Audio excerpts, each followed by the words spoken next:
ராமாயணம். நம் முன்னோர் பகீரதன் தானே?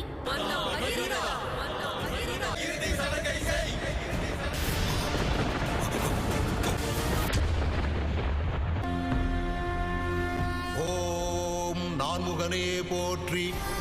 ஓம் பகீரதா, பகீரதா, வணங்குகிறேன் நான்முகனே. பத்தினை கண்டு கிழ்ச்சி கொண்டேன். அந்த கைலாய வாசனிடம் முறையிட வேண்டும்.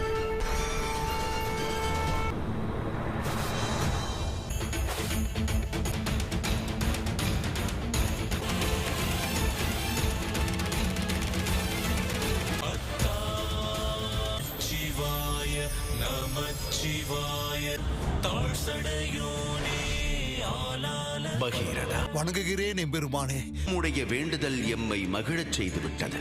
நீ எதை வேண்டி இங்கு வந்தாய் என்பதை நான் அறிவேன்.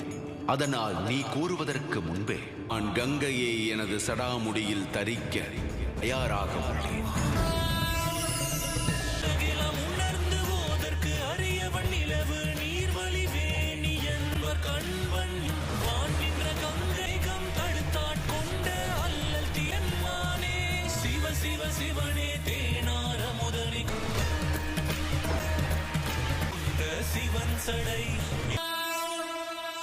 பகீரதா, கங்கையை பூமிக்கு கொண்டு வந்தது உம்முடைய தவம்.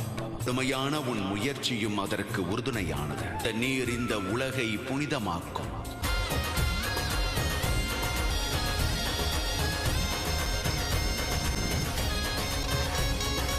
காலம் நிம்மதி இல்லாமல் அலைந்து கொண்டிருந்த என் முன்னோர்களின் ஆத்மா இன்று விடுதலை பெற்றது.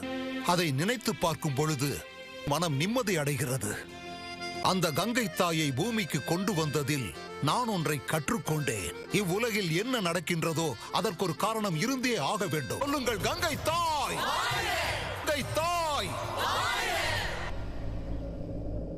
தாத்தாவின் மூலம் நமக்கு வழி கிடைத்து விட்டது. வழி கிடைத்து விட்டது. ஆனால் அந்த வழியில் நாம் எவ்வாறு செல்வது? தேவி கங்கையை இந்த கிராமத்திற்கு எவ்வாறு அழைத்து வருவது? எப்படியாவது நீரை இங்கு கொண்டு வர வேண்டும். என்ன செய்ய வேண்டும் என்று நான் அறிவேன்.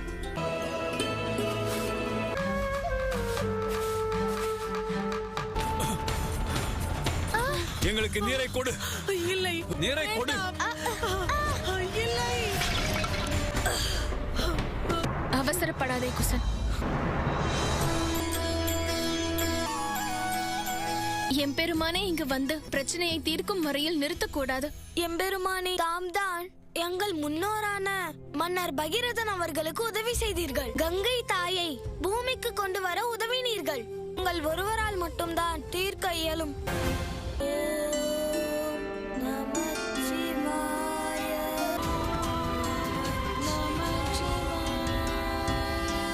லவனும் குசனும் உங்களைத்தான் ஆராதிக்கிறார்கள். நொடிக்கு நொடி உங்கள் திருநாமத்தை தான் உச்சரிக்கிறார்கள். ஒருவரை சோதனைக்குள்ளாக்குவதை வாடிக்கையாகிவிட்டது. சோதனையே சாதனைக்கு வழி. இவர்கள் வாழ்க்கையில் சுமக்கவிருக்கும் பொறுப்புகள் அவ்வளவு எளிதான பொறுப்புகளே அல்ல. அனைத்திலும் தலை சிறந்தவர்களாக வேண்டும். அவர்கள் அடைய போகும் நலனை இந்த உலகம் காணப்போகிறது. தாங்கள் சொல்வது எனக்கு புரியவில்லை. நமது தம்பி லட்சுமணன் உங்களுடைய இதயத்தின் அங்கங்களை விலக்கிவிட்டு இப்படி உங்களால் இருக்க முடிகிறது அண்ணா? சூழ்நிலையிடம் நாமே தோற்றுவிட்டால் ரகுகுலத்தின் எதிர்காலம் என்னாவது? வரதா, நீ ஒவ்வொரு உறவுக்கும் அதிகமான முக்கியத்துவம் அளிக்கிறாய். நன்கு சிந்தித்துப் பார் தம்பி. லட்சுமணன் அமரன், ராமனாவது எளிது. லட்சுமணன் ஆவது எளிதல்ல. தன் அண்ணனின் அனைத்து துன்பங்களையும் துயரங்களையும் தன்னுடையதாக எண்ணி முட்கள் நிறைந்த பாதையில் செல்வது சுலபமல்ல. மற்றும் தியாகத்தை பற்றி உதாரணம் சொல்லும் போது அங்கு எப்பொழுதும் நம் லட்சுமணனின் பெயரைத்தான் கூறுவார்கள். இளவரசர் லட்சுமணன், இளவரசர் லட்சுமணன்.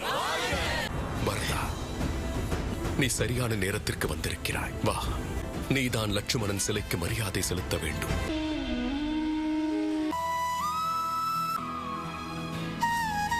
நாளை இல்லை காலத்தின் நியதி. லக்குவன் ஏற்ற நாசத்தின் இலக்கணம்.